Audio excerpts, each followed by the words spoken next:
Howdy, hackers, and welcome to another episode of FairLight TV. After a week of break, we continue this sort of mini-series with another behind-the-scenes on one of the FairLight demos. So this is Trident giving us all the insights of the kind of the code aspects of the demo 1337. This one is a long one. It takes almost 2 hours, I think, but it should be worth it. There you have all the details you can ever want. But not only that, in a number of weeks, we are also planning to have sort of the creative aspects of the demo, the planning and thoughts and ideas, where we will have a bigger group, also including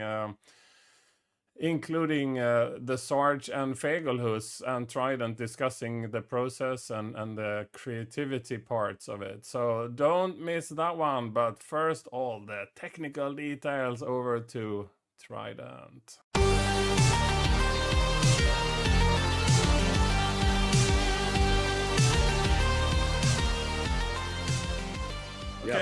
Okay. Are we ready for 1337 then? Let's do it. We are here. Yay. I've already shown the directory here. Anything you want to say before we started? I guess. Well, so we're gonna have a full episode with the kind of the backstory to this demo. So let's not go into so much detail there. Focus on the technical things. But this is the winning demo from X 2024. You did all the code, graphics and art by the Sarge, music and sound by Fagelhus, graphics also by Soya, and end tune by Danko. I forgot to mention that the sprite font in the previous one was done by TNG. Sorry, Johan. So TNG was also part of the business one. Great. Let's run. So I guess the first thing to note. Yes, the 1337. Of course. We had to go all in on this. We just had to go all in. There was somebody eventually finding this, or rather early in the comment on CSDB. Yeah, because this one is like I was hoping that people probably saw it on the big screen in summer as well, because but yeah, we just had to go all in. And let's talk on about the viewing on the big screen as well, where one of the parts showed an error actually on the party, even if we tested it on the very machine that was presenting it. Do describe what the issue was there. Right. So this is what you get when you're pushing the limits. Like, we're pushing the boundaries of the hardware here. And what happened was, so one of the parts that we're going to see is a new screen mode that is, it's not like it's super duper new. It's just really a kind of an extension to what we've been doing all along. But it's new enough for this to uncover a bug that was used in a piece of hardware at the competition for displaying the outputs, the graphic signal on the big screen. So normally when you have the way that the graphics is produced here is that you have the CPU giving instructions to the graphics chip, which is then feeding an output signal to a TV or a monitor. But the problem with this, and then if you want to beam that on a big screen, you take that output signal and you kind of do some magic with that, blow that up to make it bigger, because the pixels are there aren't that many pixels here. And so you need to have it extended and blown up onto the big screen. And that can result in some nasty artifacts. It can look pretty bad. And people have been complaining for many years over this at this specific party, that the pixels on the big screen weren't that good.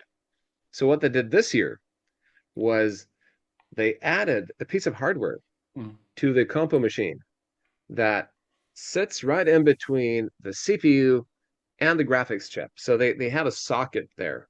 They put that in, put the graphics chip on top, and pull out the signals that go to the graphics chip.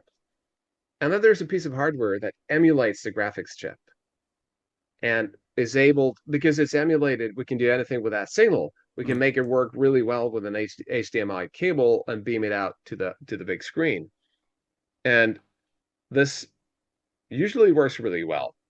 But the problem was that in this demo and in this specific screen mode, it was triggering a bug in the emulation of the graphics chip Mm. that made a big black kind of block appear on the screen, on the big screen. And it wouldn't show up on the, because this was tested on so many hardware, so many computers beforehand. We knew it was working. It Mm. was even tested, but you tested it on Yeah. the hardware itself. It was going to run on the compo, but it was tested with a monitor. So, So so the actual yeah, physical, so you had the VIC and two pins from the VIC yeah, where you had cables there, and that went to this little daughter board. But yeah, you had another monitor connected to the actual computer. On the yeah, monitor connected to the actual computer, it was absolutely fine.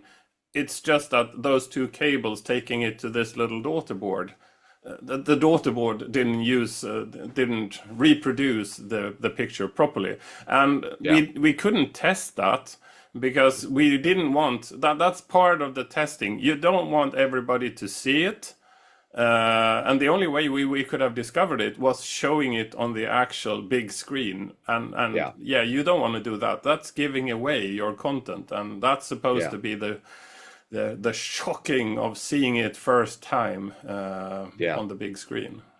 Big no to Yeah, do no, no, anything you in can't. this. Normally, you If would have people sitting with compo machines with blankets over themselves yeah, so that nobody could see what they're doing underneath the blanket. exactly. Oh yeah, this is serious, and it's really. I mean, if you were to do something like that, you would be disqualified. You would be Yeah, thrown out, and yeah, you would be very sad. yeah. So no way. All right, so let's start here. Pause it right here. So so this is like the first seconds.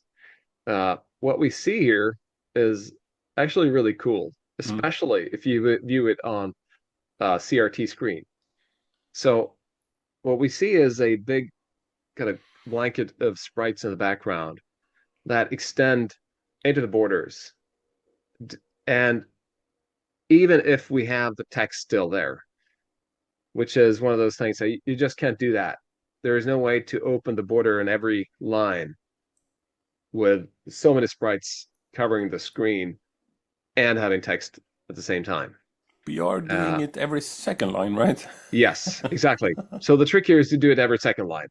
And and you can see it here on this the emulator because it's kind of I think you could probably do a setting to make it appear less Mm, like this in the mm. emulator. They do emulate this, but on the real machine, on the real screen, what happens is that the color, the blue color and the brown color, they blend together.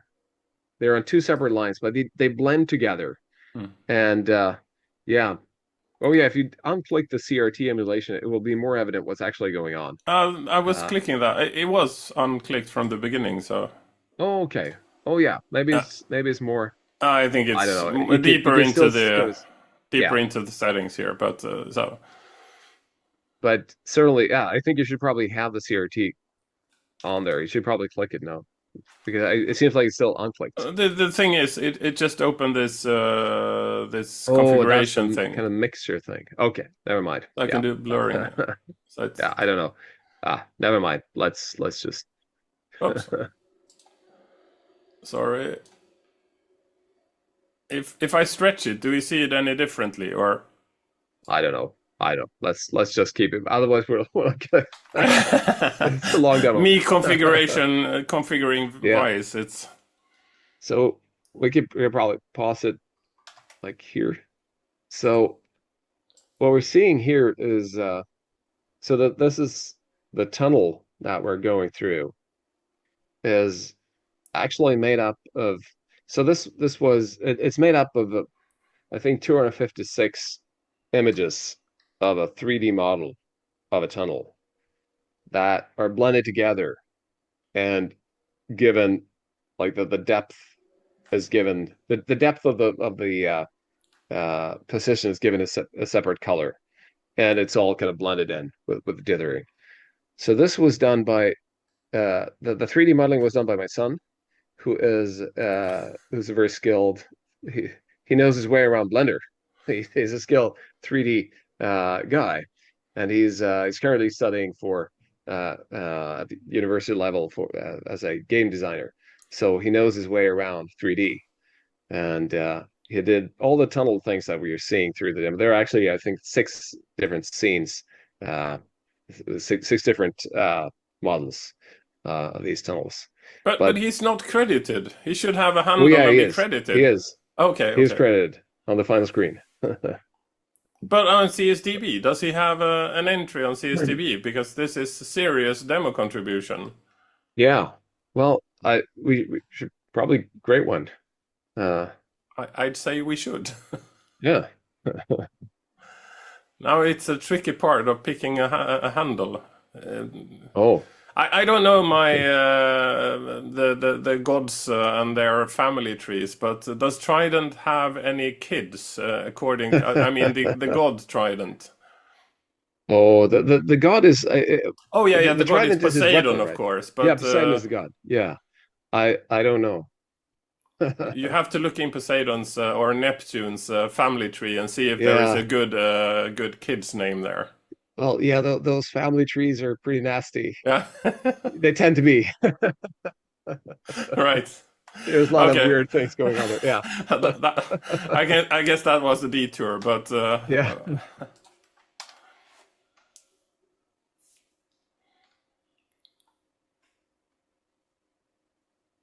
should we have more sound? I pulled down. I actually don't hear any sound here, but it might be just me. Okay, sorry, I might not be feeding back the sound into Zoom, Oh, okay. Oh, that's fine. but Yeah. there is sound. Yeah.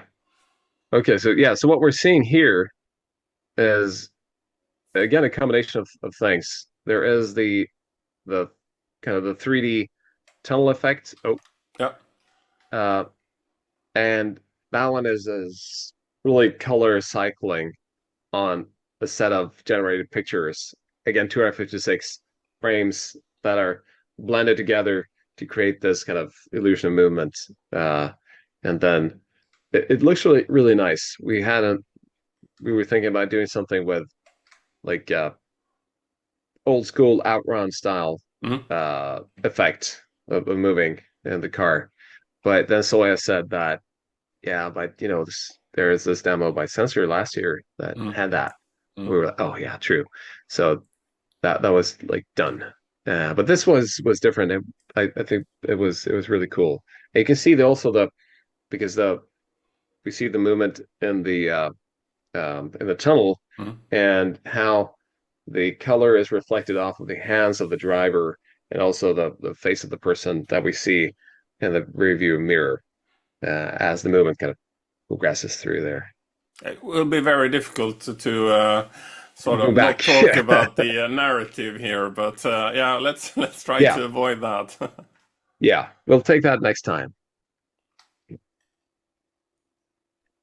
I just love the small details, the smoke from the guy there. Oh yeah, That's I mean every part of that takes time to actually yeah, implement.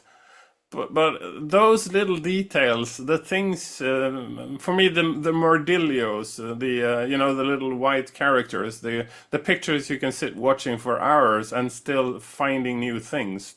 yeah. This is a bit of a Mordillo thing where you have those little things thrown in, and yeah, I just love that.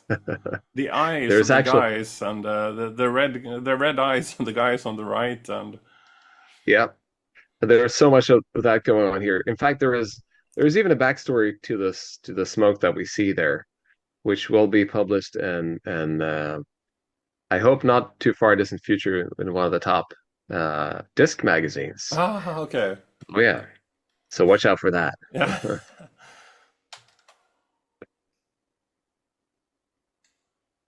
And then you're emulating, you're just like talking. Oh yeah, this is Figure. This is Figglehus. Just made it so cool.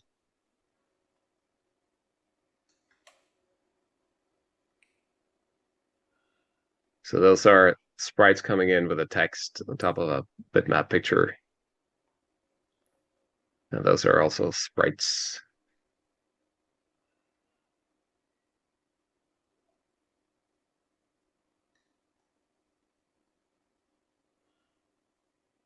One of the things that we can look at here is actually uh, just a very simple little detail is that to get the narrowing of the screen right here, it's single color just from the the row just below the kind of the lights at Hmm? the top. Here? Yeah. And then there it goes to single color mode just below that. So you see the pixels are really So these are single narrow and color nice. here, and then you flip Yes. back to multicolor lower down here. Yeah, down there. Correct. So that makes it so that we can make a very nice kind of uh, lean narrowing of the screen there without it being uh, aliasing on it. So that's one of the. It's not tech for tech's own sake. It's Yeah, tech implemented for the visual effect you wanted. So the visual yeah, effect is the key here, and tech is supporting that. yeah. So there is a combination of those two. There is tech for tech's sake, and there is tech Yeah. as a supporting function throughout this demo.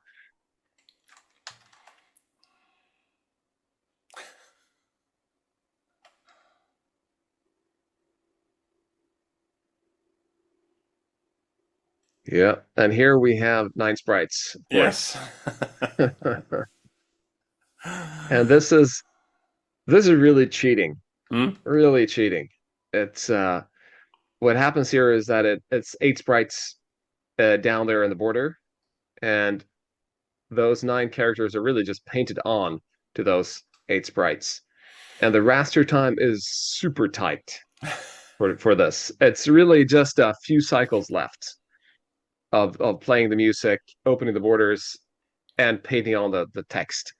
Uh, but it's intended to be like the intent of this is for it to look as if it was made using some really nasty trick with ghost bytes or opening whatever gaps in the border, uh, which is really just to be evil with everyone looking and trying to figure out what happens here. It's really just cheating. Yeah. I The mean, only trick is the yeah, only thing I would say is for Christian and Tony when founding Fairlight, they should have picked a name that was 8 characters. It would have been so much easier, but then we wouldn't be here sitting talking about this. right? So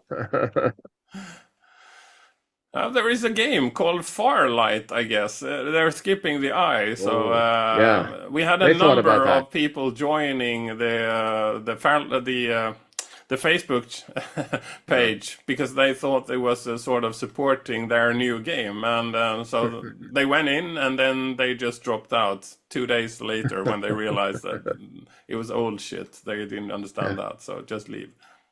But the creators of that game, Yeah, they really thought it through. I mean, yeah, they picked a name with 8 characters, so it would fit into 8 sprites. Oh smart guys. yeah.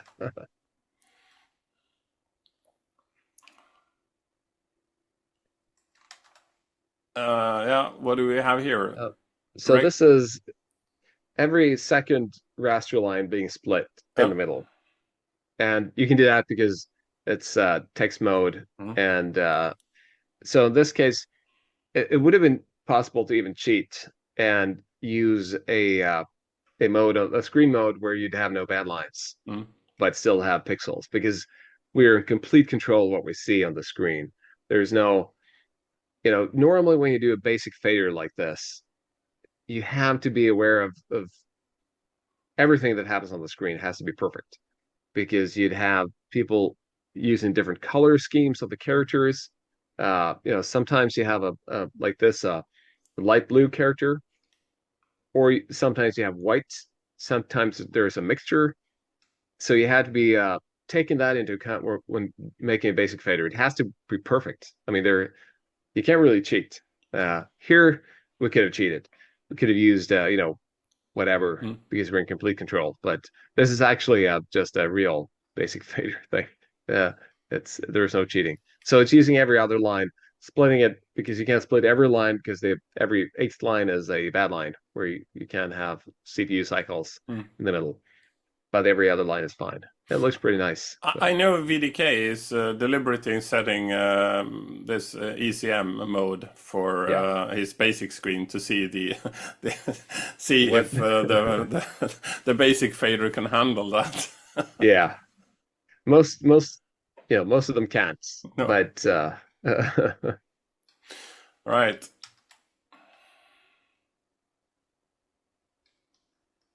so here we have the kind of the theme of the demo is of course the time. And okay, so this is um Was that the same Zoom. sort of zoomer as the IPO thing? It is, yes. But this is in multicolor. Yeah.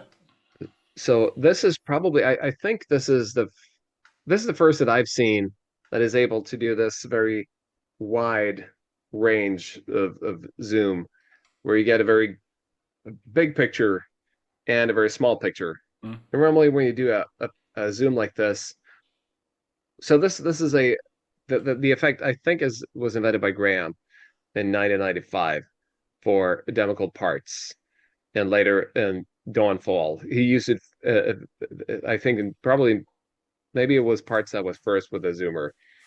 Parts had a distortion effect that uses this. So the trick is it's really simple.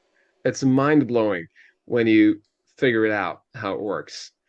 So the trick is to have four versions of the logo in this case, Mm. shifted 2 pixels in the X direction, Mm. and that will make it split over character boundaries. Mm. So you'd have character 0 to be the first kind of leftmost one version of, say, the F here. And then character 4 would be just the 8 pixels to the right of that. Mm. And then 8, 12, 16. So you kind of increase by 4 to build up a full logo. But if you increase not by 4, but by, say, 3, what happens is that you get a shift of every character 2 pixels in. So you got to get a squashed version of the logo. And if you increase by 2, you get an even more squashed. Increase by 1, you get so the visual effect is super effective. It works really, really well. It's so simple to make a zoomer using this. No, no, it's It's not. well, actually, it is once you figure it out. Yeah. It's the runtime code is super simple. The compile time coder, whenever you do that, is also pretty simple because all you have to do is shift Mm. like 2 pixels, and you have 4 copies shifted by 2 pixels each. So that's the kind of the X stretcher. The Y stretcher is more difficult though, because the Y stretcher has to uh, trigger a bad line and re-trigger the bad line within 4 screen lines. And sorry, 7 screen lines. And depending on how many screen lines you have, you control the Y uh, zoom. Mm. So if you have 1 screen line per bad line, you get a super squashed version of the logo. 2, you get it wider, and if you're up at 7, you got kind of the full logo. So every line is 7 pixels high, and they just control it via the distance between the bad lines that you Mm. have. So that's a Y stretcher. So X stretcher and Y stretcher. Mm. This one though is I think the first one that is able to do multiple uh, logos side by side, multiple pictures with different stretch. I've never seen that before. I think this is the first. We don't see it right here. It's I think the Sarge is the first logo that displays this, but it's super smooth. Uh, and the logos are pretty big. So now we see this. So now we have two versions of Mm. the logo there in different zoom levels. And this is kind of the first, yeah. This is the first time we see this, I think. And if we keep going, there's going to be more of those even. So here's another two. And now there are three. For a brief moment, we can't fit them all on the screen. Like they're too wide. Uh, okay, so this Should one have been here. using soya because that is the shortest name here. So, Yep.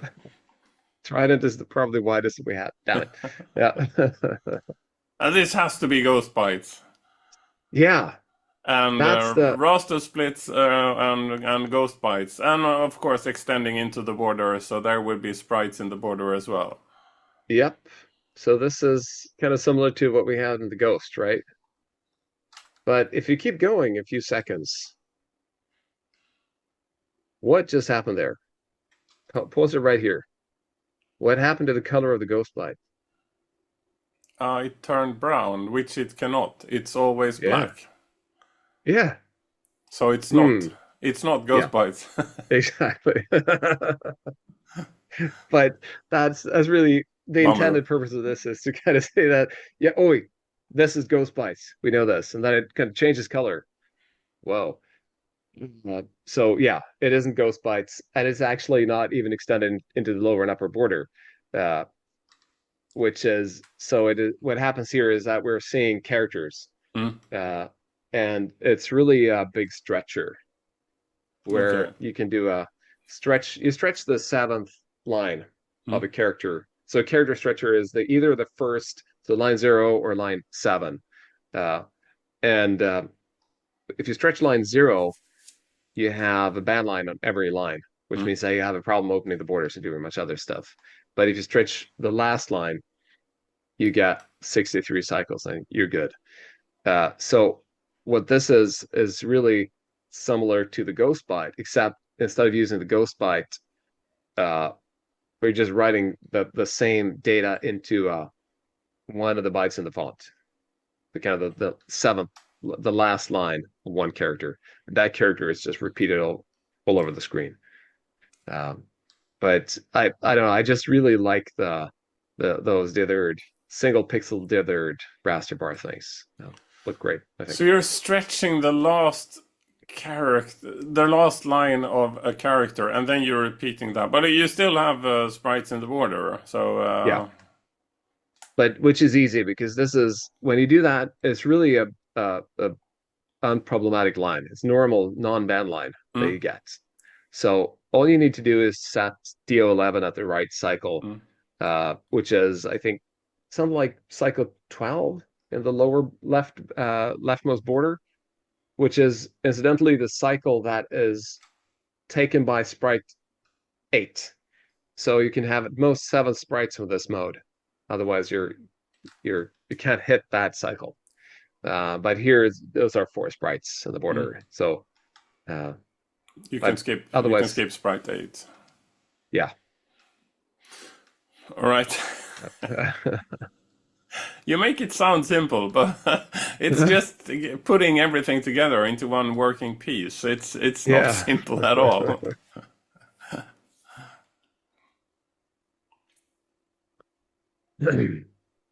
So here, we pause right here. This is, of course, the code that we see here. Incidentally, this was hand pixeled by the Sarge. So the Sarge is in charge of the most visible code porn in the demo. It's just this. I tend to use 34. Yeah. I doesn't make any difference. I don't know Well, what's no, it that bit. doesn't. It's just No. I mean the 30, 31 and 32. I guess you have isn't the font visible or something like that? I Yeah, always I look think this up. yeah, me too. I tend to use I think 36 for the font. but I guess 32 would do it as No, well then. no, I guess. 36 would be normal, but with basic switched out. Oh, okay. Okay. Yeah, so I don't know. I never I know 30, 35 are the ones I use, and Yeah, yeah, sometimes I yeah, use the yeah. font thing, but yeah. So this, but what the code is doing, just for the viewers here, is loading LDA 30 and STA 01. It sets the processor register at memory address 1, controls the how much of the memory is used for RAM or for ROM or for IO, Hmm. and this particular those two statements will open up 64K of RAM, Yep. which is what the text says. We're unleashing 64K of RAM here in a big fight uh, against the AI, the big cloud enabled. If the problem with AI is that you need so much money uh, to just run the computers. That's why the that's why there are so few. I mean, real AI companies out there. There are a few because they're so capital intensive. But here we're just putting 30 and memory adders 1 to unleash. Well, unleashing all the opportunities we have. It's not Yeah. much, but we use all of Oh it. yeah. There is a FairLight TV episode around memory. And the key is the difference between a 6502 and a 6510 is the fact that the 6510 has those extra pins where you can control memory.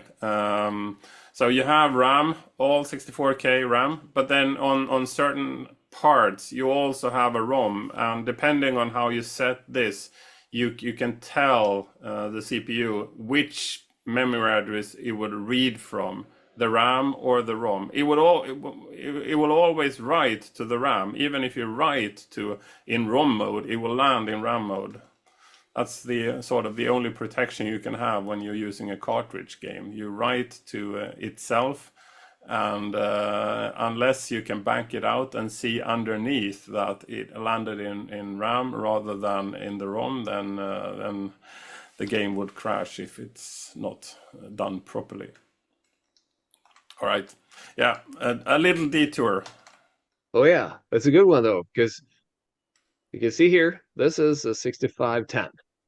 So Yes. actually, if you pause it right here, so the effect though that we're seeing, it's one of those that may look simple, but it's not at all.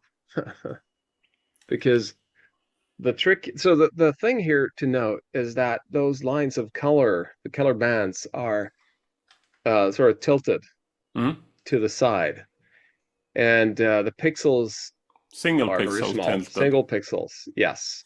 So the only way to do this is to use the scroll register on every line and kind of push it forward.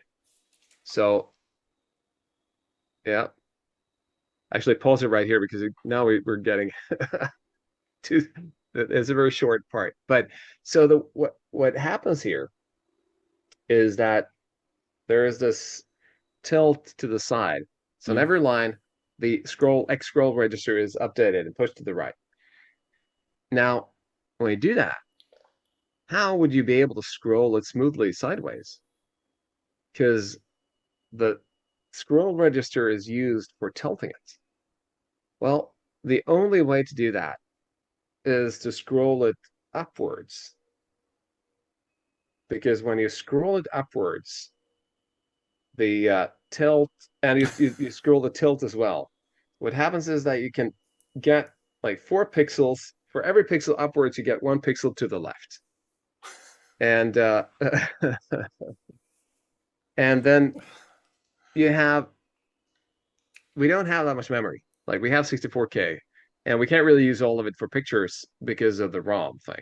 So this is really 4 copies of the picture Mm. with different scroll levels. So it's shifted 2 pixels each screen upwards. And they use the scroll register to kind of push it upward and show the picture that is shifted downwards. So the picture is stable, but those lines will shift.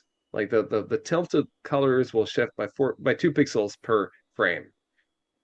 And then to scroll all those colors, uh, we need to interleave the code that sets the X scroll tilt with the scrolling code. So because it uses all those 16,000 cycles, there's very little, if any, CPU time left in this little part here.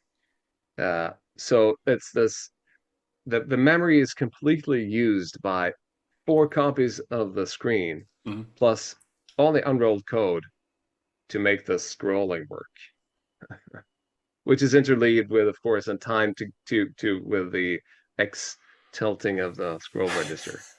So so there is so much behind this that, but it I mean, looks really it nice. looks nice, but Yeah, there is more effort to it than you would see.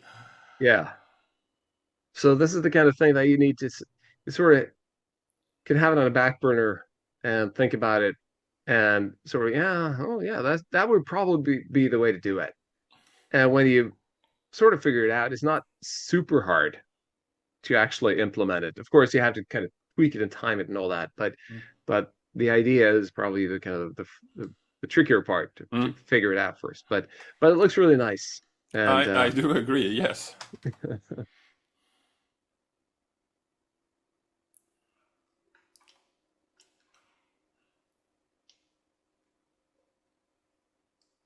so this is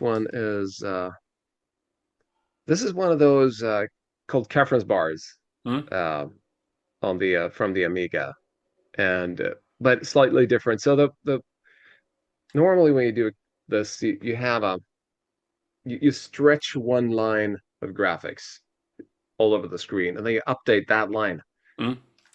every now and then, every line or every second line or third line, by painting another bar, and the effect becomes this bar that kind of extends number of bars out. This one is like that, except it's single color, and then there is a kind of a stretch thing going on as well. Uh, it just kind of looks nice. Mm. I was trying to do something Kefren's bar style thing that was different, and uh, it, it it always ended up looking like everyone else's. Like those are pretty cool, but I mean, it wanted something else. So this is that something else. It has this kind of a ghost-like appearance Mm. on the screen. Just looks really neat, I think. But it's like a Kefren's bar that is stretched out with a variable stretch. So we actually now that you pause it, you can see that some of those pixels are kind of elongated uh, because of the Mm. stretcher. I don't know if my Yeah, mouse those are put yeah, those are like more than one. yeah, exactly. There are two or three or something like that. But it looks like a sort of ghost-like appearance. Mm. Kind of nice. A slightly mad Christmas tree. Yeah, exactly. So this one is a sim. Oh, now we Oh, didn't sorry, we sorry. didn't catch I it. No, was. that was We have it's to remember everything it. goes It by was so fast. those Yeah, two phases, and one was affected. Was that a ghost bite thing or?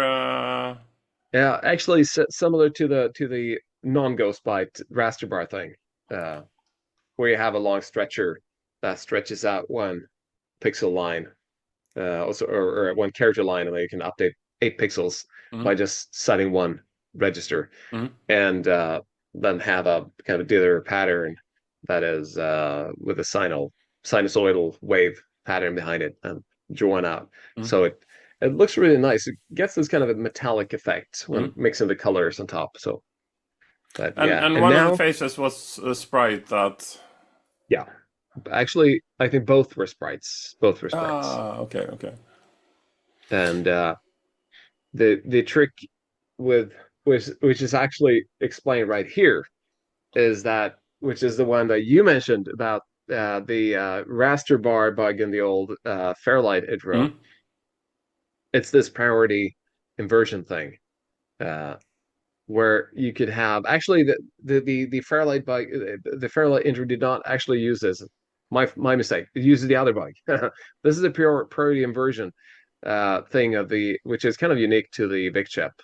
This is the one we were having on the screen now. This other code now. Yes, Yeah. exactly. Which was actually used in the previous the face movement thing, Mm. where so the Vic chip has 8 sprites, and they're ordered from the sprite 7 being the kind of furthest back, and sprite 0 being the front most. Mm. And they're always kind of painted that way. Uh, you see sprite 0 covering the others, Mm. and so forth. But if you do what we see on the screen here, you put 0F in DO1B. What happens is that the first sprites 0, 1, 2, and 3, they get a priority that is lower than the background graphics, but still higher than sprites 4, 5, 6, and 7. So we end up with this weird effect of the sprites with a higher priority, Mm. which have a lower priority than the graphics. Mm. They will display on top of the other sprites, but they will not display the sprite data. They will display the underlying bitmap data. So it's this weird effect where you get kind of the sprites at the front cut through the sprites in the middle. And you get like holes opening up into the background, which is kind of a quirk of the Vic chip Mm. that we're using, that were used in the previous part, that is used in, I guess, the next one here is that. So if you unpause here, we'll see some So, of that. sprite to sprite priority is given by hardware. There is no Yeah, way you can change that, but you can change the right. priority between sprites and background. But if you Exactly. mix the two, you can get really quirky effects. So something that Yeah, has a higher sprite to sprite priority, where one sprite is set to be the lower priority sprite is in front of the background, but the higher priority sprite is behind the background. yeah, And what happens exactly. then? So you get what happens is you see the background. So it is as if the background is painted onto the higher priority sprites. Uh, Or you can see it like you get a like a hole in the lower priority sprite, and the background shines through it. So it's sometimes called a cookie cutter effect, where you kind of cut a hole. yeah. So you can use a sprite to cut a hole to make the background visible. And this hole can be, you can open up a single pixel, Yeah. uh, even if you have a multicolor bitmap and a sprite on top of that, you can open up 1 pixel to shine through because you have a single pixel high priority sprite on top of it, Mm. but that has a priority that is lower than the bitmap. So this is really tricky.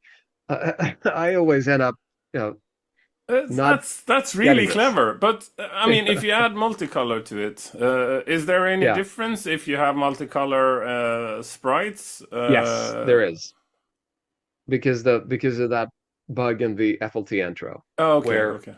there where which adds another layer to this, Yeah, yeah. which So is there is that, always there is also the hardware priority you know, issue here. yeah. So Ooh, there, cool, cool. yeah. I learned So this something is new. now this is tricky stuff, and it's like it's so what we're seeing here is actually that happening. The Uh, cookie effect thing. exactly. So the what we see is the kind of the black boxes with pixels on them Yeah. are uh, two sprites on top of each other, one high priority and one low priority. So the high priority sprite is actually positioned back behind the graphics. Mm. So we get this kind of opening up of the uh, underlying uh, pixels through the black sprites. So here you have, so the box is sort of the lower priority sprites, but has Yeah, priority over graphics, and then you have exactly. this dithering effect, which you have high res, so you can have this multicolor Yeah, underlying thing shine through, sort of yeah, pixel by pixel, as if it yeah. was high res. And we can also change the color of some of the pixels because of this hardware priority bug thing, Mm, which is what we see right at the start of this. There are some colorful, four colorful things moving around. mm. Those are the sprite colors that we see peek through some of the multicolors on the underlying image. So there is that one color where it peeks through. So there are so many different layers here, and so that this is really just a it's just fun to play around with those things. Uh, Oh, by and the way, and this is a C64 motherboard, and I guess the cartridge is the sort of the precursor to the RRNet. The yes, this is the TFE, the final Ethernet, yes. which is the world's first Ethernet cartridge for the Commodore 64. That was designed by Trasher, Mm. and uh, and I did the software for it back in 2001 or 2002 ish, Yeah. So the and story it about Kontiki and the final Ethernet is, I'd say, rather well covered in the interview with you. So yeah I guess we need to forward people to watching that full interview. yeah. Super. And it's actually if you pause it right here, Yeah. if you look closely at that cartridge, there is this kind of twiggly line going over it. Excuse me. That is a patched bug on the hardware because the hardware had the read and write signals inverted at one place. So we had to manually solder, kind of scrape that line off the PCB and manually solder a new uh, Oh, patch onto it. And it's visible here. So now, which was it's like 22 years later, uh, we're still kind of suffering from that hardware bug. what is that, VSI, or what is the text here on the? Yeah, I think that's the text that is on that. Okay. Uh, supposed to be like on there. But you see there is that other um pulled. I think that's the VIC chip that's inside, like just below that, This box, right here. the yeah. Yes, I think that is, and I think that's normally a cover on that Mm. is being removed here. Uh, Okay, there is supposed to be a box. I never had mine, yeah, and it's like the screws to open it.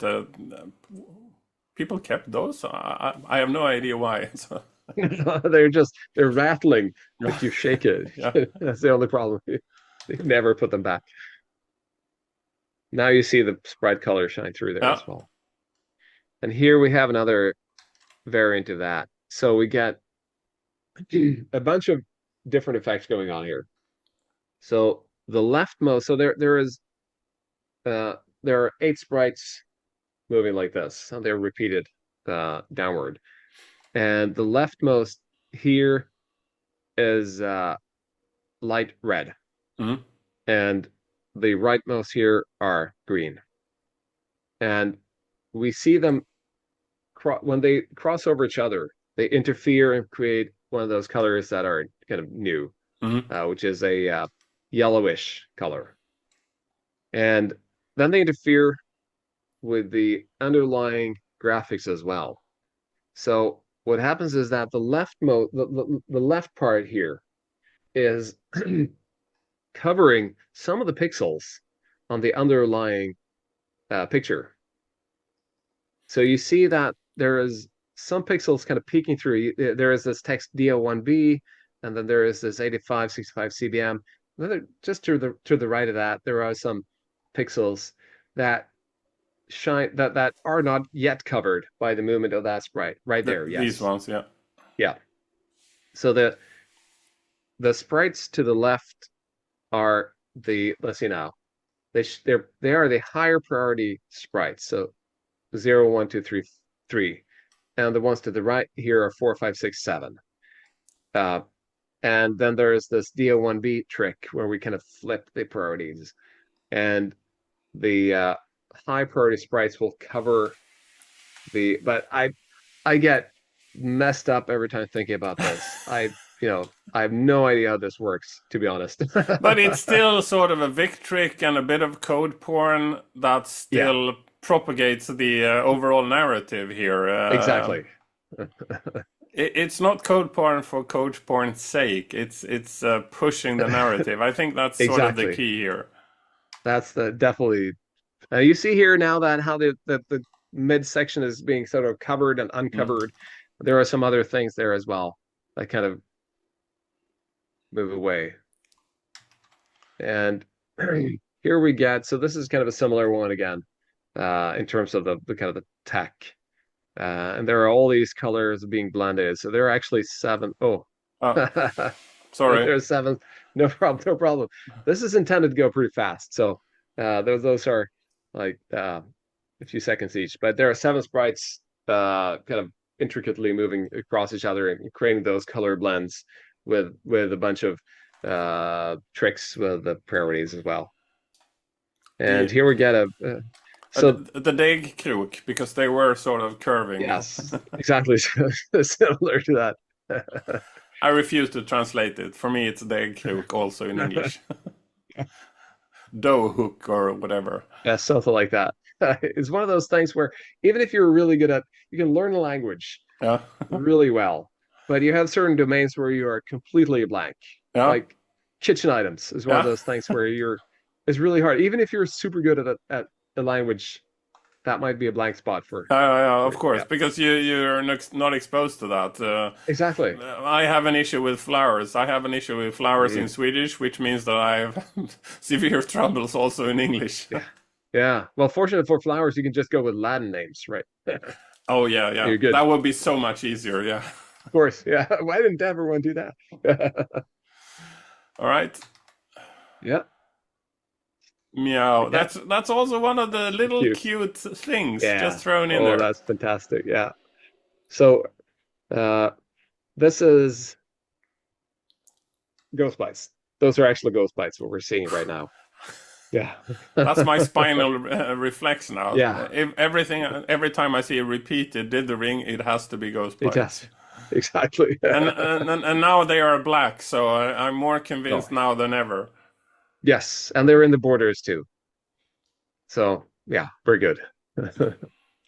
Yeah, what we're seeing here is sprites covering the entire screen, Mm, expanded in the X direction and then stretched out in the Y direction. So there are these.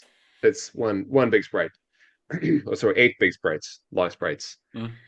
and then the kind of the pattern that we're seeing is done by changing the uh, really the screen pointer Mm. because that will change the sprite pointers. And then there are a bunch of different like versions of this. Um, You have eight screens here, and then you have that sprite yeah, that content that will be different depending on which screen you're using. But everything is in one big Vic bank, because otherwise you would need to have the ghost byte would be in different bytes if you change banks. I think this is probably more than one bank. So need to update the ghost byte in multiple locations. Mm. Um, because if you see the number of like 1, 2, 3, 4, 5, 6, 7, 8, 9, maybe it's just one bank. I don't know. I don't remember actually. I could look it up, but I don't actually know. Uh, but that's it could be multiple banks, not more than two, because there's not enough browser time to update more than one than two ghost bytes. But no. Well, the guy that bought my C64 would have two little diodes telling Vic bank. So if they are flickering, it's using more than one bank. If they stay stable, it's the same. So Yeah, it would be flickering for sure. A lot of places around here, this demo. Yeah, you see there it's a number of zoom levels there, so probably more than one big bank. uh, Most likely two. So this guy here, this is a super smooth perspective scroll. mm, Uh, it might, I don't know if it is the smoothest or, but it's certainly up there. It's a single pixel precision in the scroll, um, which is achieved by, so the way you normally do, so it's a color cycling scroll, which means that you're painting out bitmap picture with every color blob or like the pattern is composed of a number of those color blobs. They are in themselves made up of usually more than one uh, color in more than one character location. So you have a piece of code that computes kind of the optimal location for each of those color squares, paints the bitmap pixels for that, and remembers where that color is located, what uh, color registers does that specific uh, color blob correspond to, and generate the speed code that updates that. So that's kind of the general idea with color cycling. So the problem with color cycling is that you can't really have that many animation steps because you have like very few bitmap screens that you can use. So in normal cases, you have four, like one per big bank for full screen. And the that means you can use four animation steps in a color cycling thing like this. Whereas this one uses 12 because it uses only a third of each of those screens for each step. So it's actually four screens with three animation steps on each one. And the blue part up there is either doing an FLD to push the first one down, or not doing anything at all to just show the middle one, or doing a bit of line crunch to kind of pull up the third one.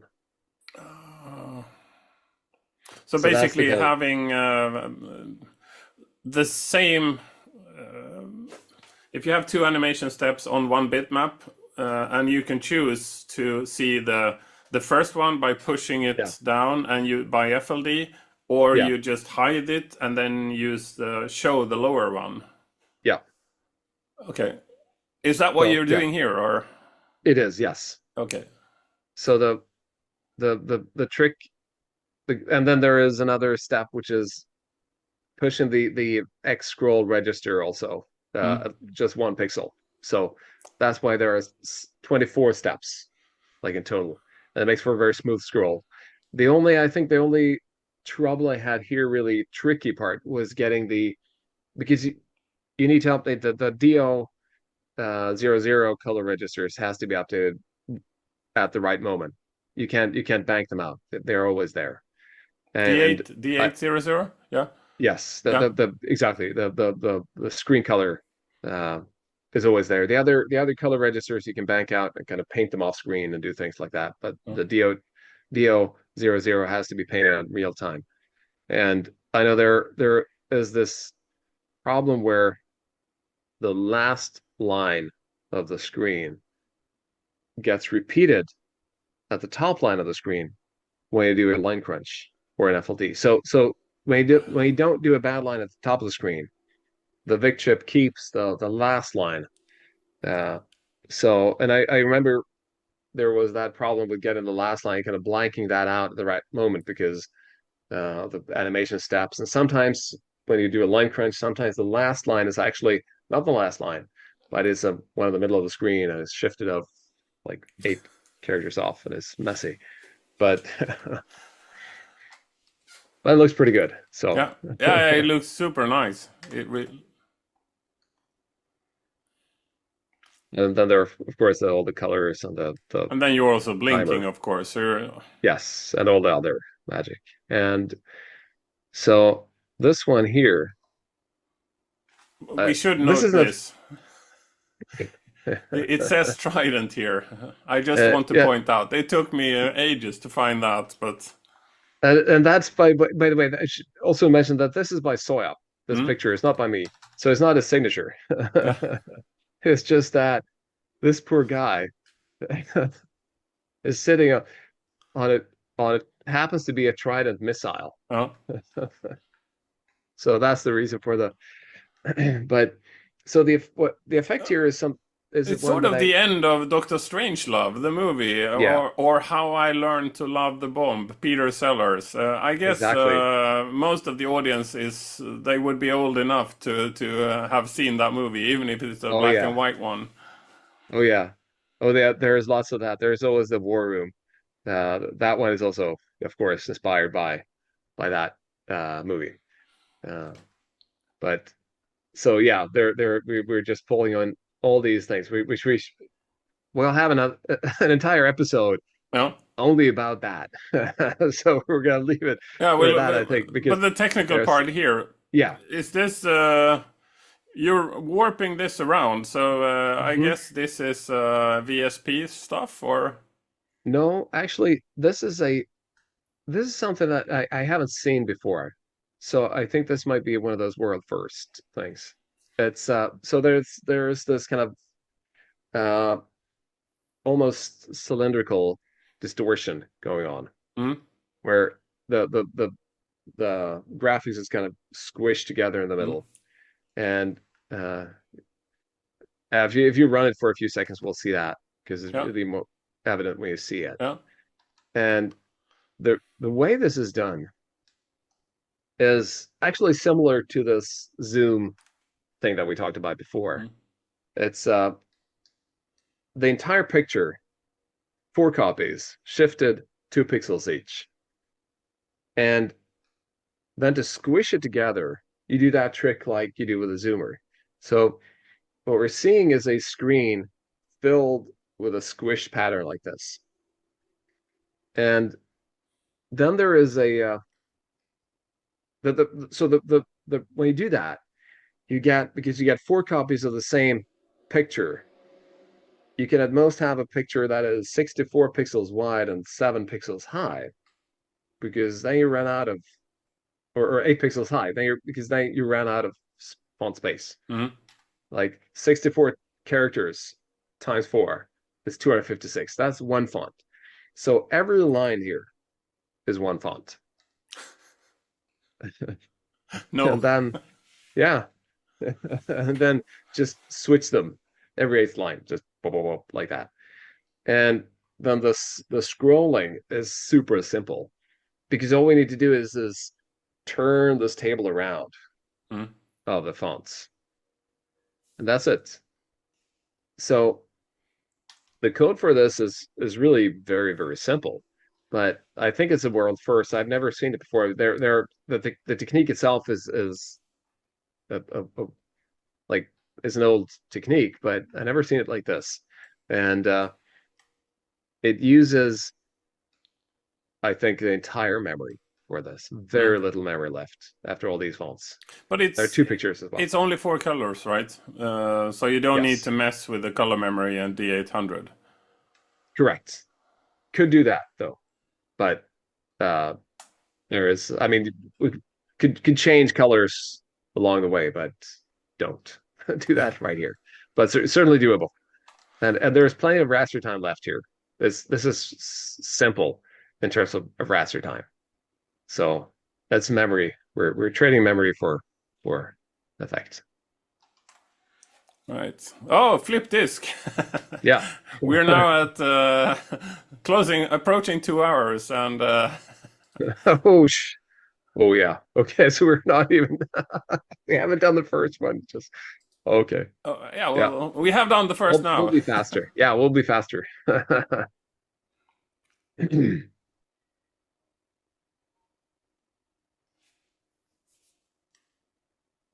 Yeah, so we'll talk about those texts in the other episode.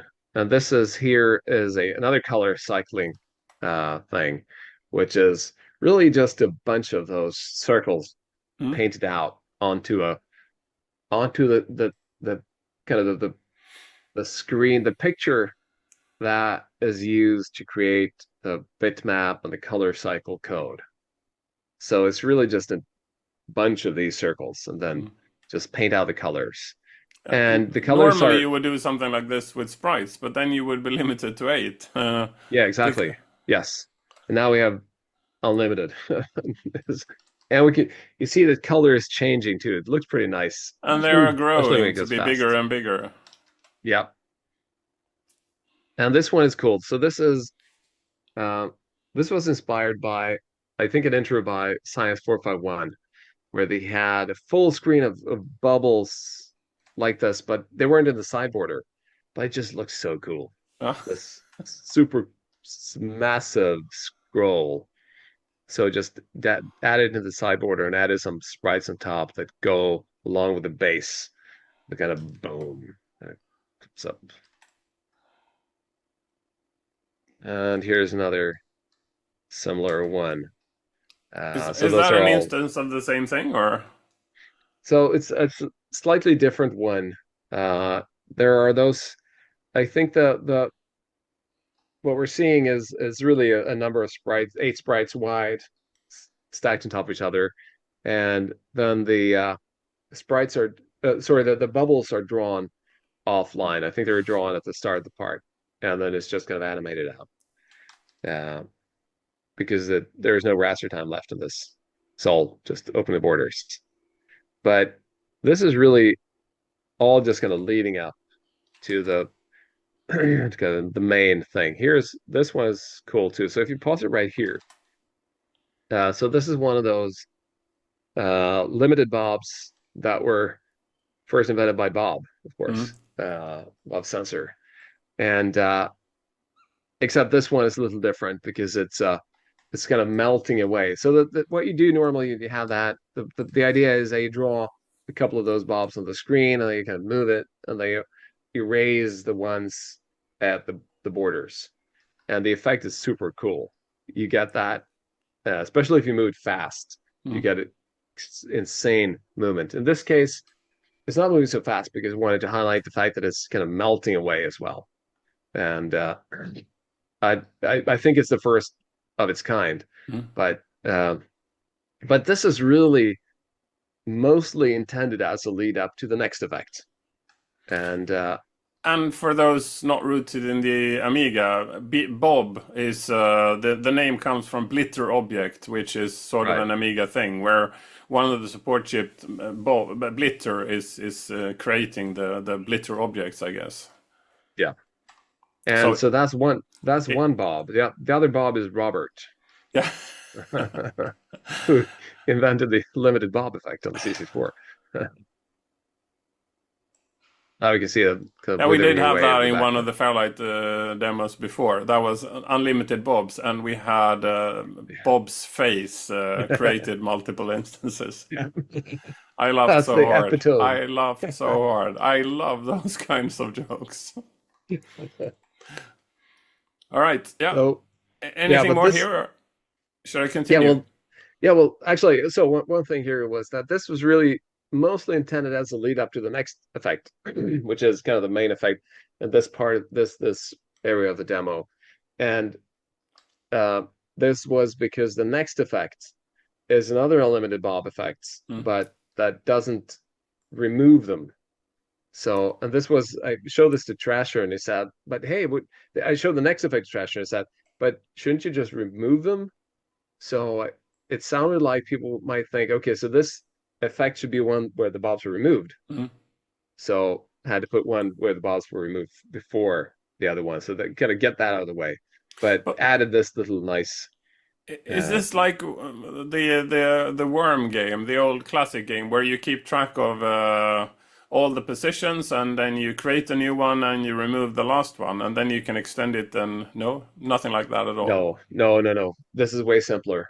This is it's really just painting out one or two or three or how many objects that you want Mm. per frame, Mm. taking into account where you've sort of the position where you're at, and erasing the ones that the kind of the borders where you're moving in the direction that you're erasing that direction. Oh. But here also doing applying a dither effect to the entire screen, so we get that kind of withering out uh, of the colors as they're on the screen. So you see here they are kind of dithering away.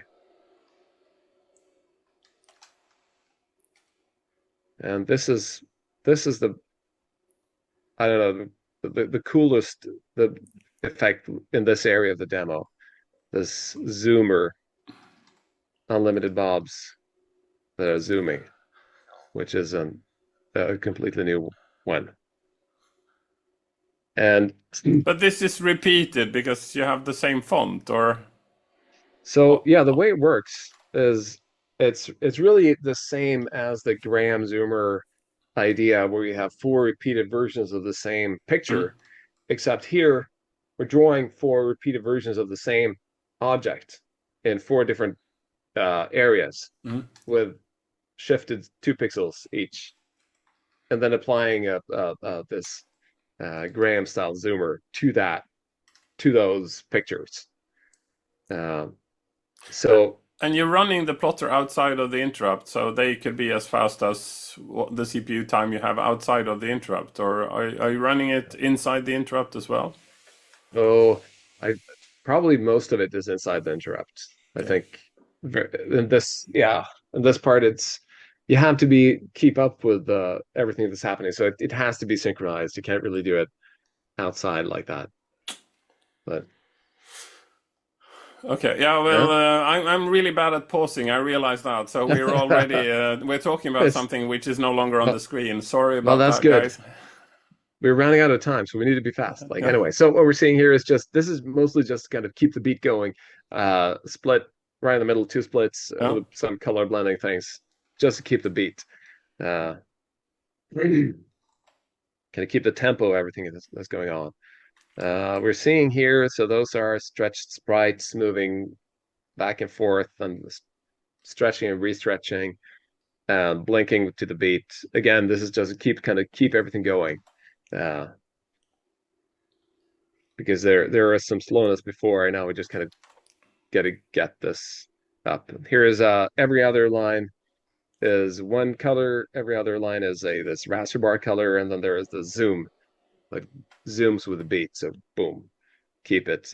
Every the offbeat is changing the color. The uh, and this is another one of those color cycling effects. So this is kind of similar to that circular stuff Mm. going, but instead there are just a bunch of pictures painted on the colors are changed at runtime And to you're make it kind of showing them really, really briefly. So I mean, yeah, you're stuffing in so many effects to keep the tempo up. And yeah, if you if you look at having like spend a number of hours or even days to create one of those effects, and then you just mm, show it for 5 seconds.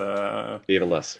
Yeah, Yeah, I mean, I think that's one of the aspects of the key demos, not being in love with your effect, showing them in proportion to how long they took you to code, but how long they are sort of worthy of being on the screen yeah, to keep the tempo up. And yeah, I yeah. wouldn't The be card. able to do that. I would love my very difficult routine, and I would like to show it into the face of the audience for as long as I could possibly hold on to it. Exactly. This was annoying to code. It should be annoying to watch. Yeah, Yeah, that.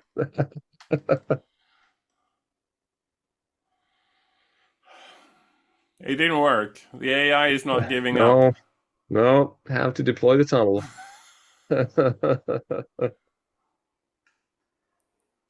So this is one of those. This is another color cycling effect. So this one uses four animation steps as well. And this kind of came out of a Trasher and me at some point talking about it would be nice because we like both very much like uh, tunnel effects, Mm. but they have been done to death. And is there any way to kind of do a new style, do something else, just renew it? So this is a an attempt at that, and it's really a kind of a generated picture with a bunch of sine waves. You can see there's that swirl, and there are a bunch of sine waves at the sides, and it's really changing colors a lot. And it's this one is probably the one effect that has the longest screen time.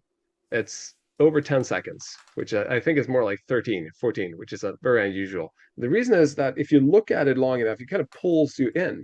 It Mm, has that weird effect. mm. Uh, so I wanted to have it on screen for long enough to kind of get Yeah, that feeling. and that effect actually kind of appears only after a few seconds. So if you have it Exactly. for 3 seconds, it's just colors moving nicely. Yeah. But then the music is kind of playing along very nicely and there you get in and the music is really great. We will talk about that, of course, with Mm. Fiegelhaus and how he's using the filters to make the effects appear. But this one is cool. So this is really the 3D stuff that we see is actually super old. It's like from the 90s. Uh, I had it lying around on a disc, and it's pretty cool in one sense because it's uh like this 3D filled objects with motion blur, and you can have dithered sides, and they're drawn in order the depth order, so they can cover each other partially and all that. But it's kind of slow. It doesn't look that well. It doesn't look that good because it's kind of slow. But when doing this, like getting this shifting and movement, plus the vignette filter Mm. on top of the color filter, just made it look spectacular again. and and with the colors and the sound kind of all playing together, it really kind of works, even if the 3D is kind of slow, and it kind of works. Here's a raster bar zooming, Yeah. and it appears again here.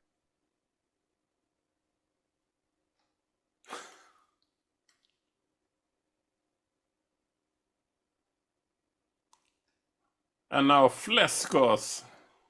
Oh yeah. And now the borders are highlighted here because the reason why those borders pop up is because normally you wouldn't know that there were borders there. Mm. Well, you see, especially on the big screen.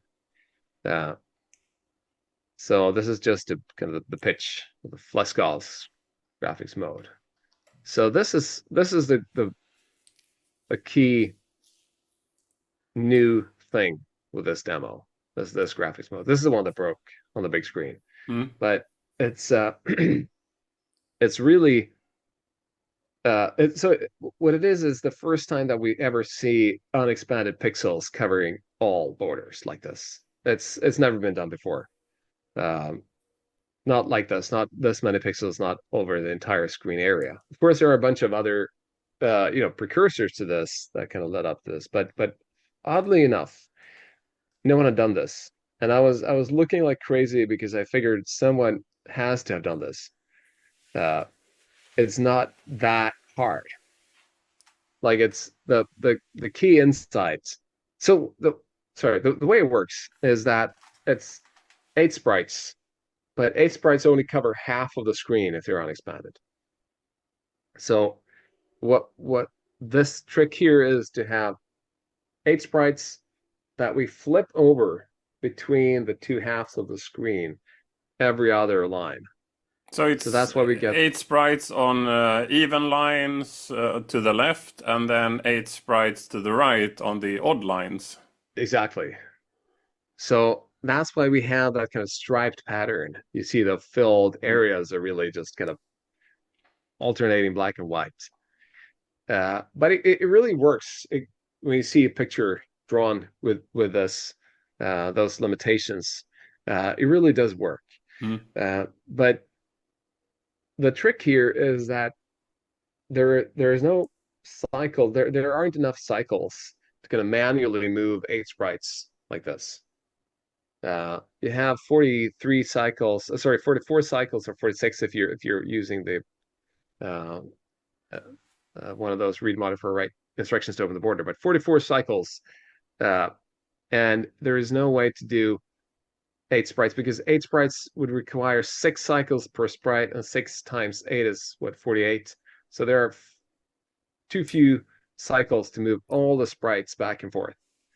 And the trick is, of course, to use the high byte register, which is only one byte that we need, DO10. But if you do that, you get a gap.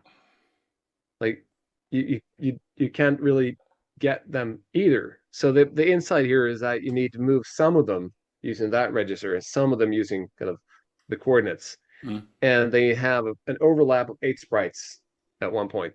Sorry, 8 pixels at one point, which you have to uh, account for in the way they structure the picture data of the sprites.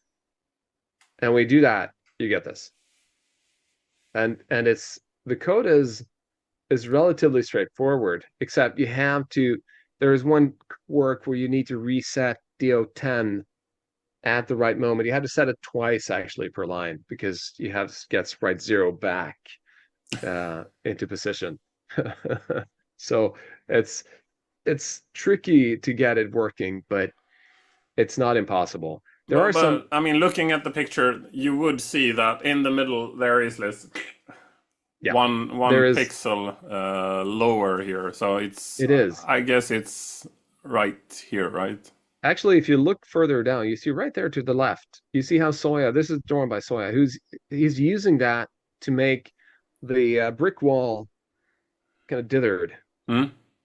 Right up, right Here? there. Yes, Yeah. you see there. Yeah. The pixels are alternating at one point. That is that seam. That is the place where it's cut off. And if we see the other pictures, you see that's those. So Soya made this, and the next one, and then the Sarge made the others, and they have made perfect use of this. You know, the technique in the seam is really invisible. And we're storing that question, but I'm really keen to understand what kind of tool they are using for that. I mean, back in the days, you needed to make special drawing tools or extraction tools, and yeah. But let's save that question for them then. Yep.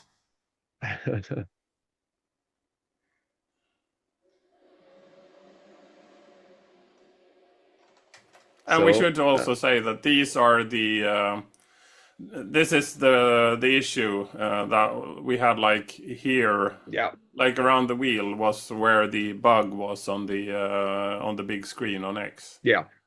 And of course, we should note the details. The registration plate of the car is 1337. And here we get also a blue background. And the reason for that is that if someone thought this was somehow done with ghost bytes, Yeah. it's not done with ghost bytes.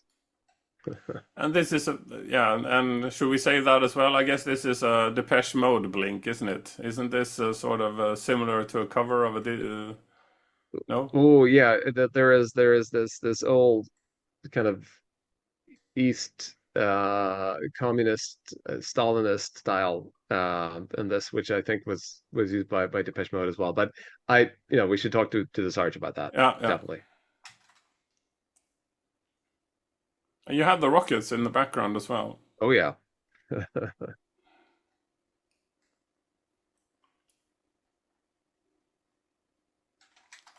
Ah, And of that's course excellent. The Tutankhamun yeah, picture, exactly. the sort of the original Escos picture, Yeah. just taking to this new level. Yeah. And also the next guy, the thinker. Yeah, the 1337 crew. I just love that. So that's again a blink to the 1001 crew, and Yeah. this is also the character that was in the Think Twice.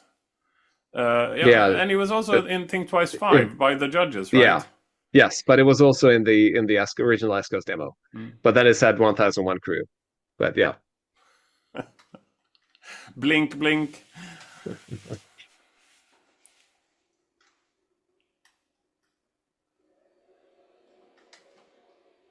This looks really nice.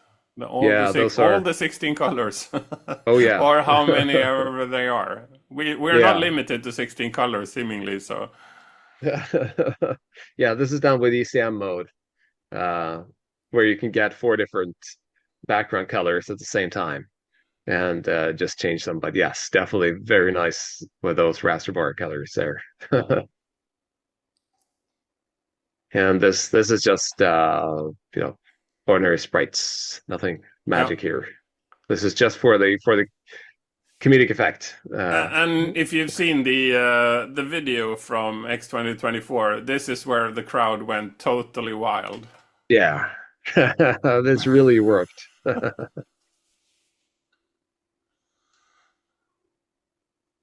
We can actually look at this guy here. I'm just gonna pause it. So this is another version of this.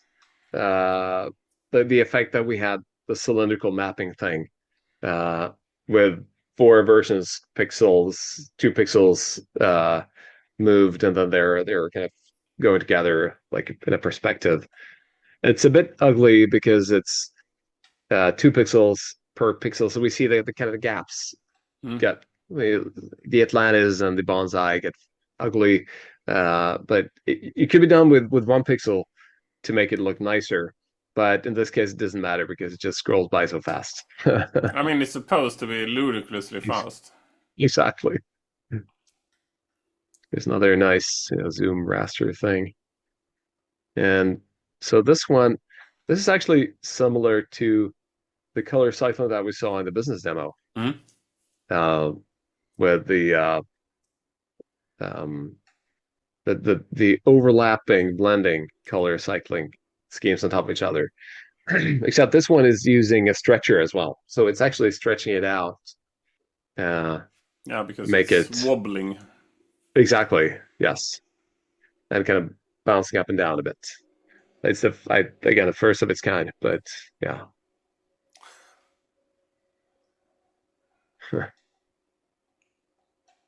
Yep.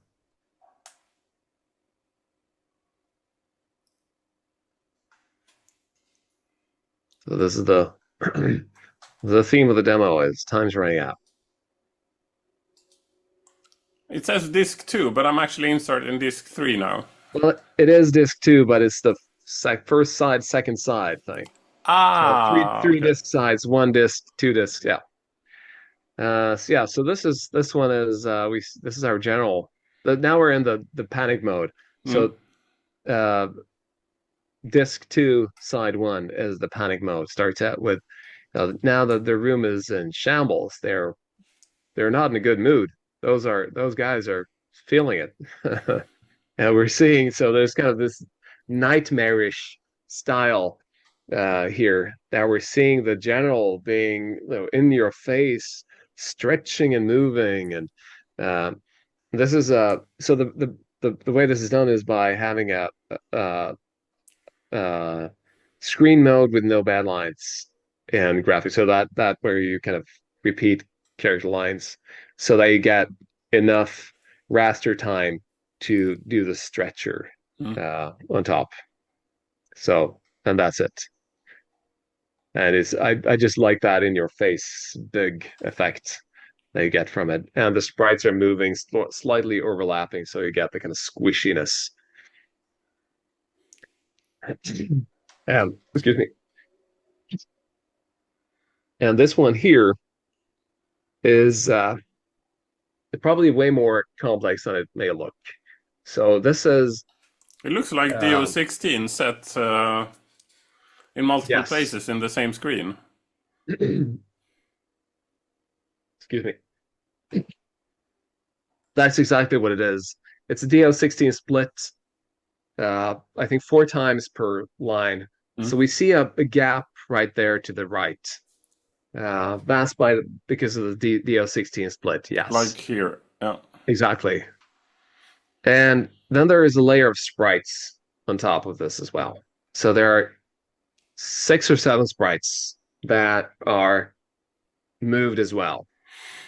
So there is just lots of things going on. Yeah, it goes by pretty quickly, but there is just so much action there. Here is another one. So this is an interesting. This is a new type of stretcher tech thing that I haven't seen. It's kind of a world's first, I guess. Done. This is similar to a routine that was previously used in the eyes demo. where the eyes demo had a distorting kind of a flag, an eye, kind of a flag Mm. distortion thing. This one is similar to that. So what it is actually, I think, six different pictures, bitmap pictures in memory, and no bad lines. So uh, the six different pictures are in different zoom stages, stretched and zoomed in the x-axis and the y-axis, and moved, shifted in the x-axis. And then we apply X scrolls, DO7, sorry, DO16 to Mm. make it like the fine tune movement, and then the shifting. So six different screens, and there are some stretching going on. So it's makes for this nightmarish effect. But I mean, no bad lines. But these normally when you remove the bad lines, you don't have any characters. But this is character data, isn't it? No, this is bitmap data. Yeah, but It's still, actually a bitmap. Well, Bitmap there's also needs the bad line, doesn't it? it just needs it once. Actually, it doesn't need it at all. It just needs to read the colors once, and I can push the bad line condition just indefinitely. So what you do is you cycle between, I think, 54 and 58, really all the way out to the right border. What you do is you set on the every eighth line, you set DO11 to the value it would have been if that would have been a bad line. Mm. So if you're on row 48, you set 38 in DO11, really all the way out to the end of the line, but before cycle 58, I think. Mm. What happens is that the Vic chip will say, hey, cool, I just did the bad line. I'm good. I don't need to do another bad line. I have all the data in my buffers.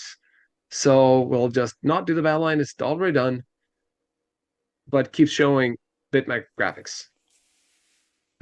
This is really the same effect. You can do it with characters as well, but then you get the repeated characters instead.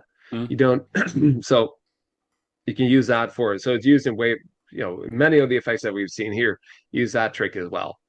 But here, the reason for using it here is that we to make room for more bitmap pictures, Mm. because we don't need any screens, any data for the screens. We read the bad lines just once and that's it.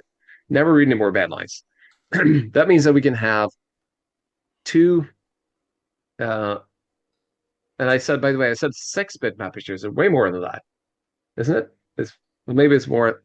No, it's just six, because we can have two per bank. Two per bank. Well, yeah. So we have two wide open banks. That's four. And then we have two more that are half open. So six pictures. Yeah, six pictures. This bad line thing was a new thing to me. I was absolutely sure you needed to have the bad lines, otherwise you wouldn't read anymore. No, you just need them once, and you don't even need them every time. You can just read them once and then never again. Just postpone When them does Vic indefinitely. read then? I mean, normally on the Amiga you have your slow memory where you have alternating cycles for the CPU Yeah. and the graphics chip, and on the C64 whenever Vic needs to read anything, it halts the CPU and does what it needs to do, and then just releases it back. But if Vic is never let in, where does it get the data then? Yeah, well, it reads. This is only for character data. Only character data needs to capture the full bus, both cycles. The bitmap data or the pixel data is read outside of that. It has its own cycle for that. So, but it does have an internal buffer, 80 bytes, for the screen contents of the screen RAM and of the color RAM. Mm, The most recently read mm. is in 80 bytes of internal buffer. So you just need to read that once, and that's it. Then you don't need to have it ever again. If you push the bad line condition, definitely. It's fine. That's it. It's one of those little tricks where It's that was all news to me. oh yeah. Well, those are there are so many little things that you can do with that register DO11. It's Mm, really the key to everything. mm. And so once you sort of picked up on that, it's kind of easy to do new things. And you just need to play it. Again, that's one of those things where it's nice to have that as a macro somewhere. Mm. Like you can just get that screen mode. Boom. Yeah, panic mode engaged. Very much so. It's And the blinking clock and is running really, really fast now. super fast. Yeah. So this here is a new type of stretcher that I haven't seen before, where it's kind of stretching out the when it stretches a line, it also dithers it, so it makes it a little less full in terms of the color. So there is this picture by the Sarge, which my code is butchering it completely by just dithering the heck out of it. So apologies to the Sarge for this, um, because it's a really nice picture, but it's getting stretched to hell. But the stretching is kind of, yeah. I just wanted to play around with a new version of that, especially in this kind of nightmare scenario mode where And the everything is dithering, out the window. is that applied directly to the bitmap, or how do you Yeah. dither? Yes. Beforehand. Um, so it's not runtime. There are nothing like ghost bites going on here. It's just kind of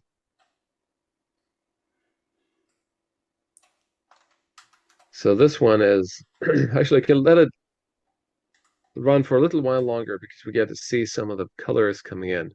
There. Yes. Pause it right here.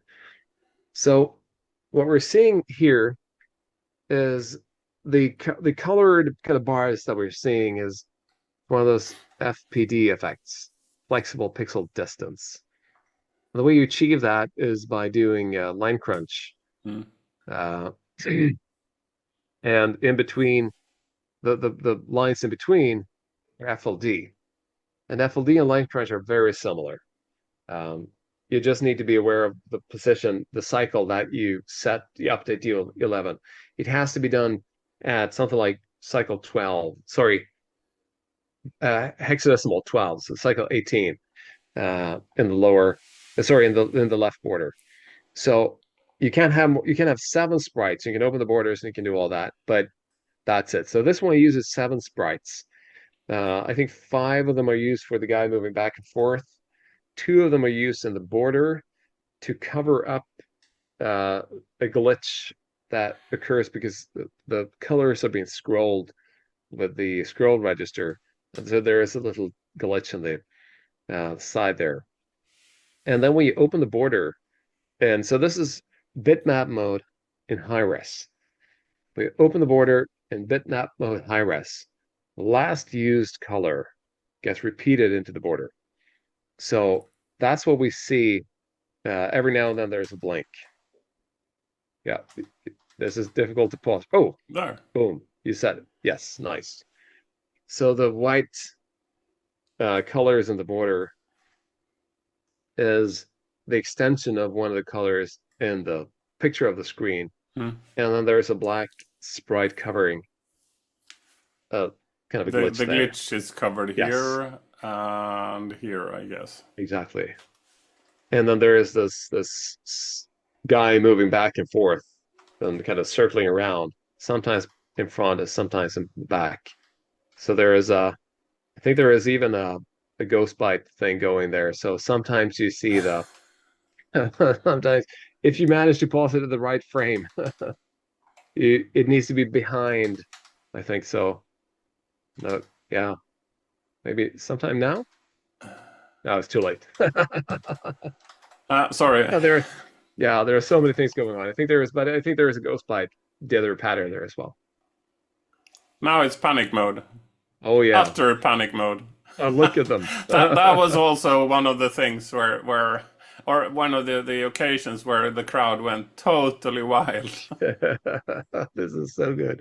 This is so insane. I mean, why would we put that in?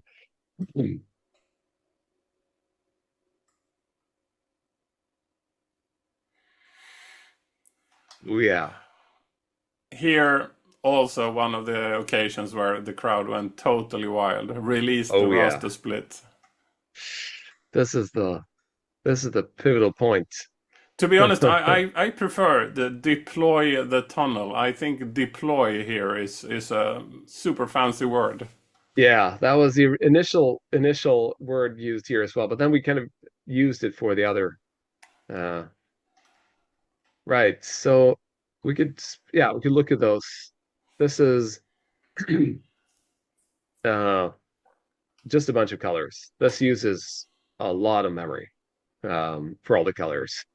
And there is some every other line, other thing going. I think those should be, I think what we're seeing is actually reading from a memory and storing to DOS 20. So that's 8 cycles, but it's shifted every other line. So 4 cycles Hmm? shifted every other line. So that's where we get that kind of overlap. So it looks like 4 cycles here, but it's Yeah. It's eight actually 8. cycles like that overlapping. Exactly. Hmm? Yes. And the difficulty here lies in finding the right colors that actually make this work. Uh, because you can't just do any kind of color, it will look bad. It has to be colors that are close enough. So there is a lot of care that went into choosing the colors for this. But it's just scrolls by really fast. But even so, even with bad colors, you'll see it Hmm. immediately, even if it's fast. And I see you're running without the Vic gray dot bug because this one actually has a nice Vic gray dot bug in it. Oops. This little effect here. So uh, yeah, maybe you can enable it in the preferences. There's somewhere in the Uh, settings and Display, I display. guess. Maybe it's the Vic. Oh, yeah, yeah. I'm always using the old one. It's My yeah. host machine here is. Yeah. I'm Well, using wait, the old one. don't change that. I think just change the Vic model because otherwise it will crash the emulation. I think just the Vic in that the previous view, the model, no, the machine model view, where you could Uh, choose the machine. okay. There you can choose not don't click the model, but the Vic 2 model. I think it has to be Where? Oh, 80 that one. 65 there. Yes. Oh yeah. So let's hope Fingers it will crossed work. now. Otherwise, Sorry, we can't rewind here. It's not but C60. unpause. Yes. Now we get the look. Oh. They went by really fast. But yeah, so if we pause right here, um, the I guess yeah, here. so this yes, we can do that. So this is just a lot of splits. And I you know, I've never seen so many splits in total. Uh, it seems like they are 2 cycles wide, which they, Hmm. of course, are not. They are shifted 2 cycles per line. There were a few demos back in the day that kind of did this trick. There was one demo I know from Horizon that did this and said, "Hey, we've got this and this many splits," and they were faked like this. But I haven't seen that many do that. And I think the Horizon demo actually did this with 6 cycles per split. So they had a 3 cycle overlap, but this one is 4 cycles per split, so 2 cycles overlap. So it might be a world record. I think it's certainly a world record in how many in total there are, because there are plenty of them. Um, so again, the trick here is choosing the colors Hmm. wisely so they don't clash. And there are really a bunch of colors. They're changing between each. There are, I think, 4 or 5 patterns that are being uh, kind of switched between. And then there is the zooming um, countdown in between, Hmm. which is made by I think it's a stretcher FPP stretcher. I think with some I get probably a similar as all the other zoomers and the X direction. I can't really actually remember what technique was used there, but certainly a stretcher in the Y direction to make it bigger and bigger and bigger.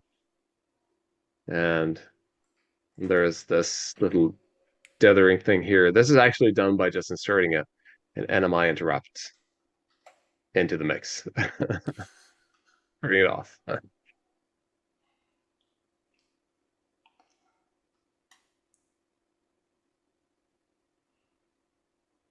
And hooray, we didn't die. Yeah.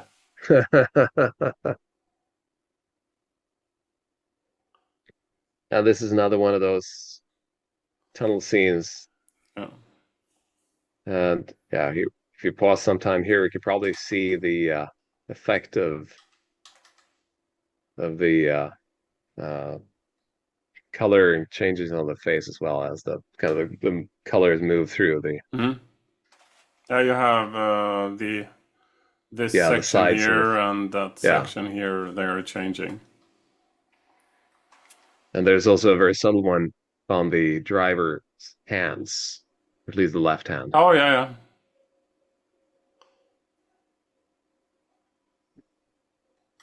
So those are this is the functional code. This is the code that is not for the code's sake. Like this is it. Uh, Another crowd went wild. Yeah. Oh, it worked so well. So well. It was it, insanely nice to see it. And so yeah, what we see here is another example of this, what we saw in the business demo, Mm, where the color is moving around. It's a perspective generated like a perspective field, and then there is a color cycler with the colors, and there is some dithering between the colors, and the dithering makes it look really nice mm, because you get the blending effect of the colors and the movement. This one is actually done with there are no animation steps in this. And the reason for that is that we just had the discs are completely full. mm. Uh, Yeah, you are using 40 tracks, so I yeah, mean, you're even stretching what you're supposed to be allowed to do. yeah, yeah. 40.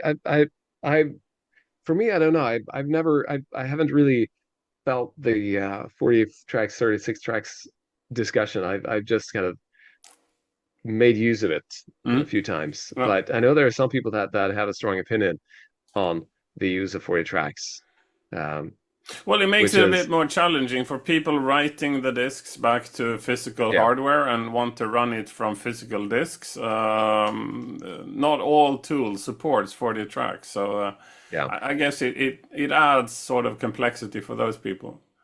Yeah, yeah, I know back in the day, demos that the first demos that would have 40 tracks, they would have a copy copy tool on the disk Mm. to help you copy the disk. So yeah, but Oh. yeah, we were completely filled. So there, and this one is really just kind of looping through a couple of those uh, effects combined with the credits.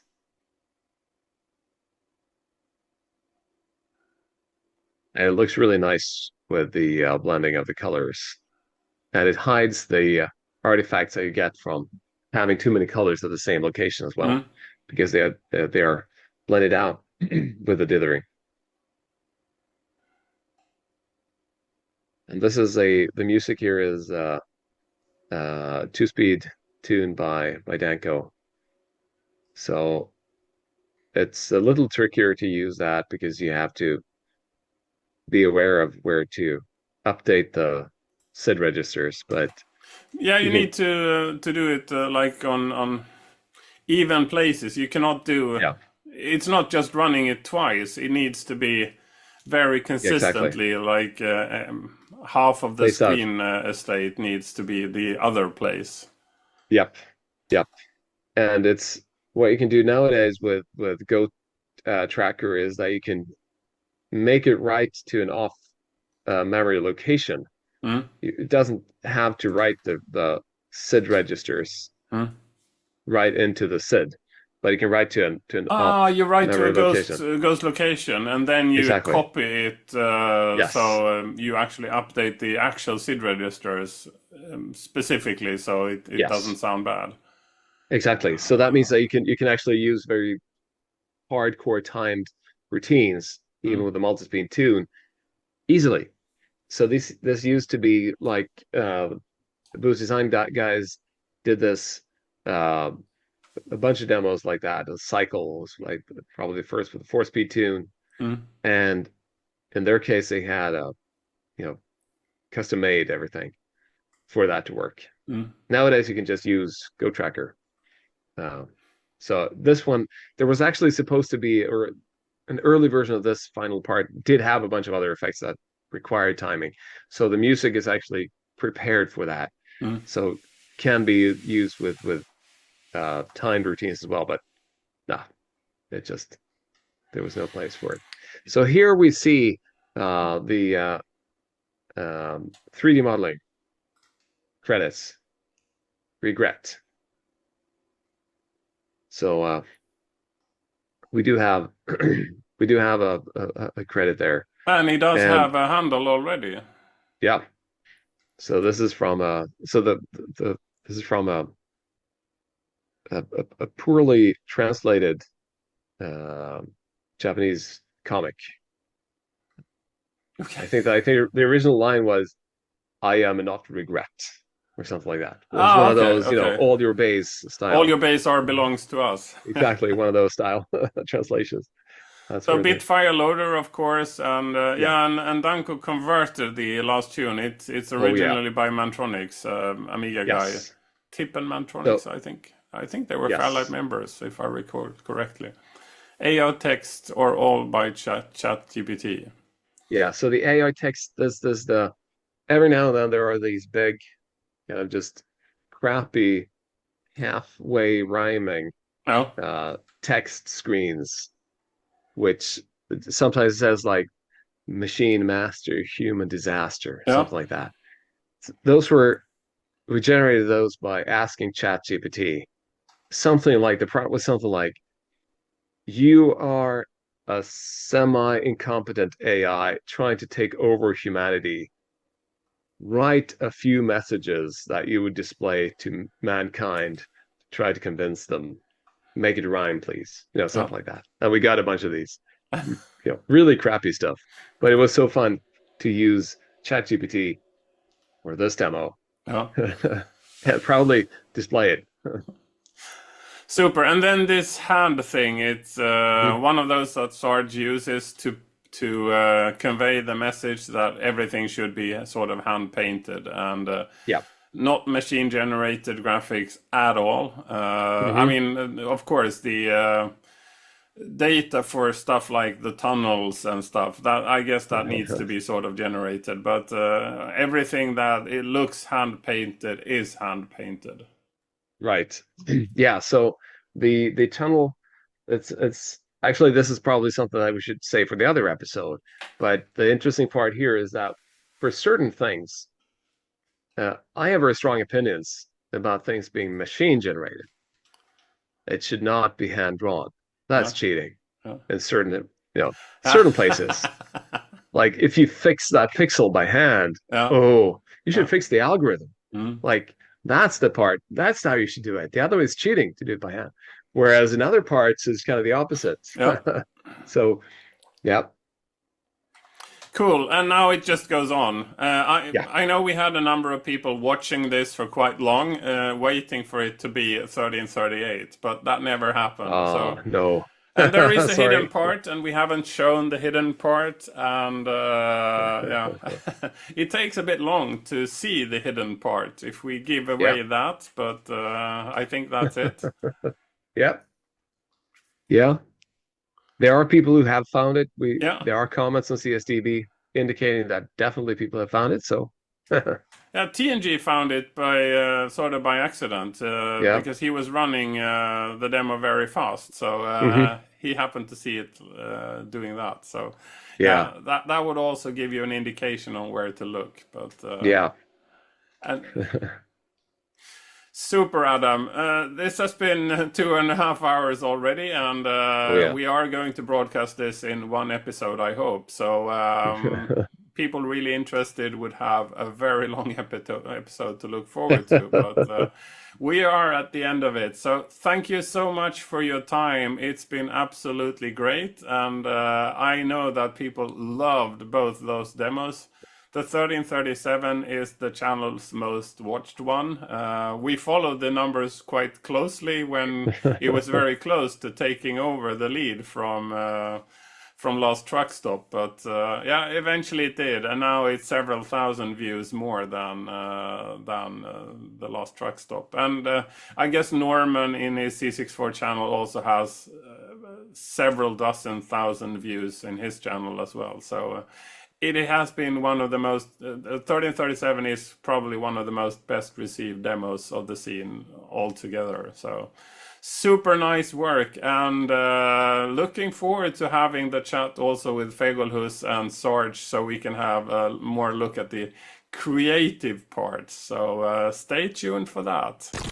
This station is now the ultimate power in the universe. FairLight.